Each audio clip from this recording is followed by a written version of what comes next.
بسم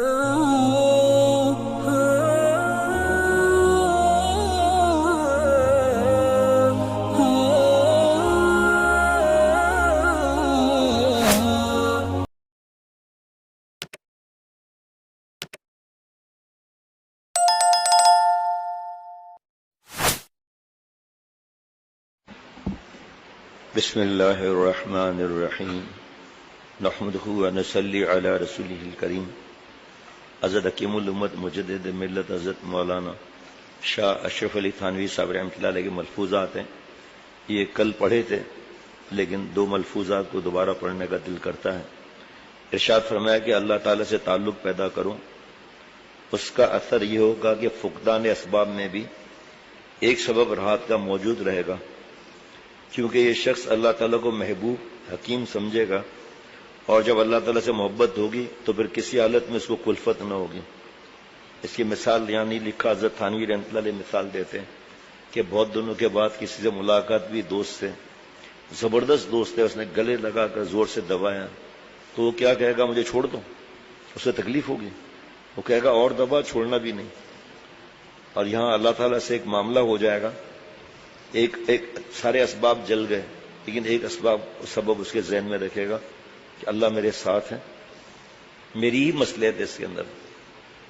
فرمایا کہ اب یہ اس کو دوبارہ زیادہ پڑھنے کا دل کر رہا ہے، اس کو بھی پڑھ لیا، لیکن مصیبت کو ہلکا کرنے کی ایک تدبیر یہ ہے کہ اپنے گناہ کو یاد کریں، دوسری تدبیر یہ ہے کہ مصیبت کے ثواب کو یاد کریں، تیسرے یہ سمجھے کہ مصیبت سے ایمان کی آزمائش ہے کہ آیا اس میں ایمان ہے یا نہیں، چوتھے یہ کہ ابدیت غالب ہو جاتی ہے اور دعویٰ اور غرور اور تکبر کا میل کچیل معلوم ہو جاتا ہے اور اپنی حقیقت منکشف ہو کر سامنے آ جاتی ہے کہ آدمی کو کوئی بھی دعویٰ نہ کرنا چاہیے۔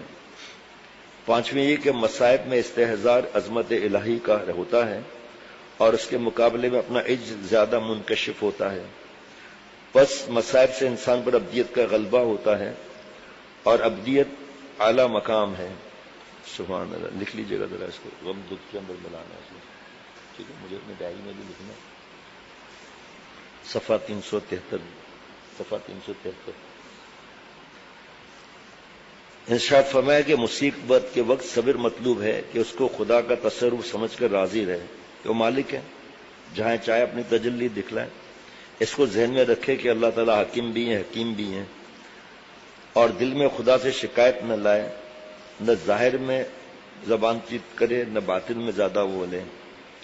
فرمایا کہ جس مصیبت سے انقباض اور پریشانی بڑھے وہ تو گناہوں کی وجہ سے ہے، اور جس سے تعلق مع اللہ میں ترقی ہو، تسلیم و رضا زیادہ ہو، وہ حقیقت میں مصیبت نہیں گو صورت مصیبت ہو، اور صورت مصیبت رفع درجات اور امتحان محبت کے واسطے بھی ہوتی ہے۔ ایک تو ہے کہ کبھی کوئی تکلیف کوئی پریشانی آئے تو معصوم تو نہیں ہے، لیکن دل میں ایک کیفیت آتی ہے کہ بھئی کس جگہ ہے، کیا ہے، الحمدللہ نماز بھی ہو رہی ہے اگرچہ گڑبڑ والی ہے۔ پھر جو اگر ہم پر کوئی مصیبت آئے تو ہم سمجھیں گے کہ ہمارے گناہوں کی نوسط ہے، استغفار بڑھا دیں گے۔ دوسرے کی مصیبت نظر آ جائے تو یہ سوچنا اس کے درجات بلند ہونے کے لیے آ رہی ہیں، اور اگر ایسی تکلیف ہو تو پھر اپنے لیے بھی یہی سوچیں کہ بھئی مجھے صبر کرنا چاہیے، اللہ تعالیٰ شاید کوئی چیز اور عطا فرما دیں، ورنہ میں کیا کر لوں گا میں۔ اور ایک حضرت نے فرمایا مجبوری کا درجہ ہے، ارے بھائی کیا کریں اب تو مجبور ہیں۔ فرمایا یہ نہیں، ارے بھائی کیا کریں، جا دل تجھے چھوڑا جدھر وہ ہیں ادھر ہم بھی۔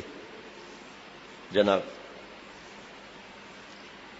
سبحان اللہ، کیا بات ہے۔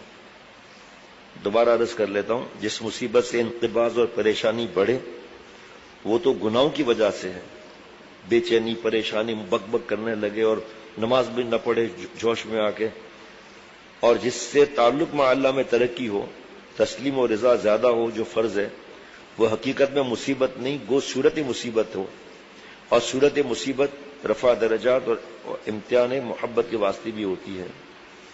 ارشاد فرمایا کہ بعض اوقات حق تعالیٰ اپنے کسی مقبول بندے سے کچھ لوگوں کو بدگمان کر دیتے ہیں تو وہ ان کو برا کہنے لگتے ہیں، اس میں ان کی مصلحت یہ ہوتی ہے کہ توجہ الی اللہ اور زیادہ بڑھ جاتی ہے۔ سبحان اللہ۔ لوگوں کو حضرت معرومی رحمۃ اللہ علیہ فرماتے ہیں کہ لوگوں کو تیرے ساتھ اس طرح بد عادت کر دیتے ہیں تاکہ تجھے مجبور اور اس کو اللہ تعالیٰ کی اپنی جانب کر دیں۔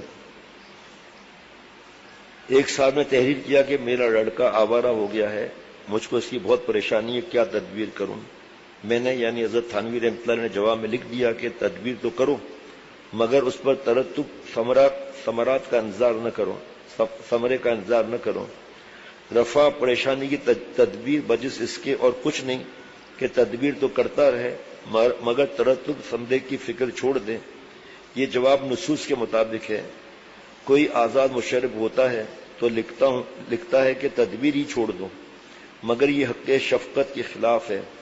باقی رہی فکر ثمر کی، سو بات یہ کہ اگر محبوب حقیقی سے دل لگ جاوے تو ایسی سب فکریں آپ سے آپ چھوٹ جاویں۔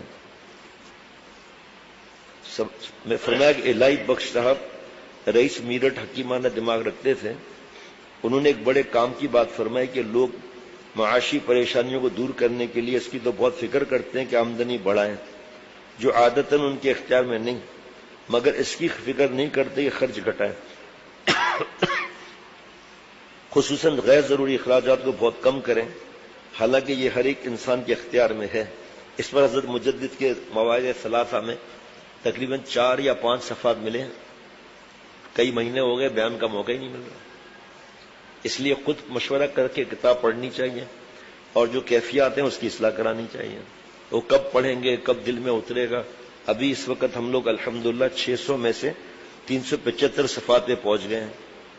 آپ مجھ سے پرسوں پوچھ لیجئے، مجھے کچھ یاد ہی نہیں ہوگا پرسوں کیا بیان ہوا تھا، پھر صفحہ 60 پر کیا تھا یاد نہیں رہے گا، نہ سنانے والے کو نہ سننے والے کو یاد رہے گا۔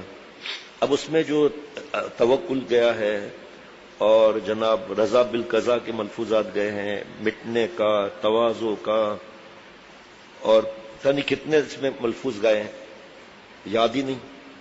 اب آسان طریقہ ہے کہ شیخ سے پوچھیں، سنتا رہے بیان بھی، میں خود بھی اللہ مجھے سناتے ہیں، سنتا بھی رہے اور سناتا بھی رہے اور پڑھتا بھی رہے اور پوچھتا بھی رہے۔ جناب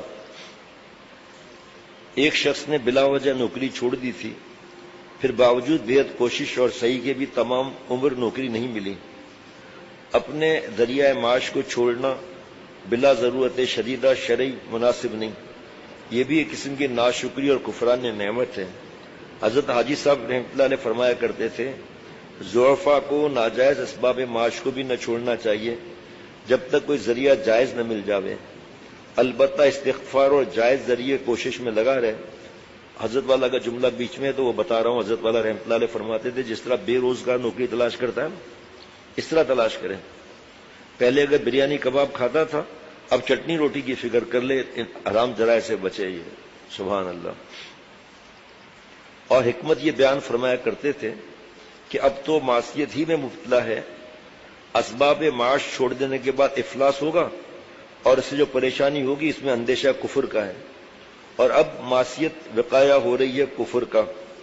کیسی حکیمانہ بات فرمائی، ہاں اگر جائز صورت مل جائے تو اس وقت اس ناجائز کو فوراً چھوڑ دیں۔ جناب آخری ملفوظ آج کا، تنگی اور مصائب کے دور ہونے کا ارادہ ہی چھوڑ دیا جائے، بلکہ موجودہ پریشانی ہی کے لیے اپنے کو آمادہ کر لیا جائے کہ اس میں اللہ کی طرف سے خیر ہے۔ بس 2 چیزوں کا التزام کر لیا جائے، دعا زوال معصیت کی، دعا زوال مصیبت کی، اور استغفار، اور ثمرات کو آخر میں سمجھا جائے۔ بس یہ علاج ہے سارے علاجوں کا، جس میں علاج ہی مقصود ہے، صحت مقصود نہیں۔ جناب اللہ اکبر، یہ بھی لکھ لیجئے گا، اس کو اب ایک کر لیں گے 376 صفحہ پر۔ حالت مصیبت کے احکام حسب ذیل ہیں۔ حالت مصیبت میں ابتلا ہو تو صبر کیا جاوے کہ مومن کی یہی شان ہے، چنانچہ رسول اللہ صلی اللہ علیہ وسلم کا ارشاد ہے کہ مومن کی عجیب حالت ہے کہ اگر اس کو خوشی پہنچتی ہے تو شکر کرتا ہے اور اگر مصیبت پہنچتی ہے تو صبر کرتا ہے، دونوں حالتوں میں نفع رہا۔ نمبر 2، خدا کی رحمت سے مصیبت میں مایوس نہ ہو، بلکہ فضل اور کرم الہی کا امیدوار رہے، کیونکہ اسباب سے فوق بھی تو کوئی چیز ہے۔ تو یہ یاس کی بات وہ کہیں جس کا ایمان تقدیر پر نہ ہو۔ اہل دین کا طریقہ تو رضا بالقضا میں ہے۔ نمبر 3، مصیبت کی وجہ سے دوسرے احکام شریعہ میں کوتاہی نہ کریں۔ نمبر 4، خدا سے اس مشکل کے آسان کر دینے کی دعا کرتا رہے اور تدابیر میں مشغول رہے، مگر تدبیر کو کارگر نہ سمجھے، اور دعا کا حکم اس لیے ہے کہ تدبیر میں بغیر دعا کے برکت نہیں ہوتی۔ نمبر 5، استغفار کرتا رہے یا اپنی گناہوں سے معافی چاہے۔ نمبر 6، اگر مصیبت ہمارے کسی مسلمان بھائی پر نازل ہو تو اس کو اپنے اوپر نازل سمجھا جاوے، اس لیے کہ ویسے ہی تدبیر کی جائے جیسا کہ اگر اپنے اوپر مصیبت نازل ہوتی تو اس وقت کرتے ہیں۔